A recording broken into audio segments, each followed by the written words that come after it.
Tinubu kìlọ̀ fáwọn mínísítà rẹ̀ ẹni tí ò bá lè ṣiṣẹ́ kárakára kó kọ̀wé fipò sílẹ̀ o. Ààrẹ Bọ́lá Ahmed Tinubu ti ní àǹfààní wà fún mínísítà tàbí èyíkéyìí nínú àwọn alábàáṣiṣẹ́pọ̀ òun tí kò bá lè ṣiṣẹ́ kárakára láti kọ̀wé fipò sílẹ̀ ní kíákíá.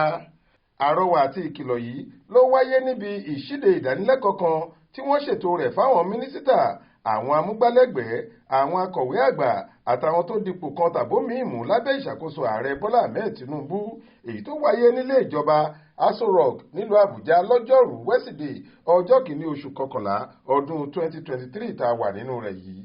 Nígbà tó ń tẹ̀síwájú nínú ọ̀rọ̀ rẹ̀, ààrẹ ní ètò ti wà nílẹ̀ lórí bí òun àtàwọn tó dipò òṣèlú mú yóò ṣe jọ kọwọ́ bọ̀wé àdéhùn ìgbọ́ra-ẹni-yé kí ìdánilẹ́kọ̀ọ́ náà tó parí.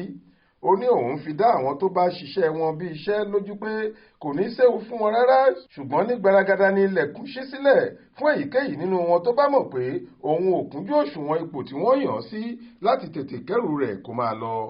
Ó ní òun ṣèlérí láti fún wọn láàyè kí wọ́n ṣiṣẹ́ tí wọ́n yàn wọ́n fún bó ṣe wù wọ́n, bẹ́ẹ̀ ni wọ́n láǹfààní láti béèrè ohunkóhun tó bá fẹ́ rú wọn lójú nípa bí wọ́n ṣe lè ṣiṣẹ́ ọ̀hún láṣeyọrí. Ààrẹ Tinubu ní ààyè wà fáwọn alábàáṣiṣẹ́pọ̀ òun láti tọ́ òun sọ́nà nígbàkúùgbà tí òun bá fẹ́ ṣe ẹsẹ̀ gbé, nítorí kò sí ẹ̀dá èèyàn tí kò lè ṣàṣìṣe. Ó ní kò sí ẹlẹ́yàmẹ̀yà nínú ètò ìṣèjọba tòun, nítorí gbogbo ọmọ Nàìjíríà pátá lòun jẹ ààrẹ lé lórí.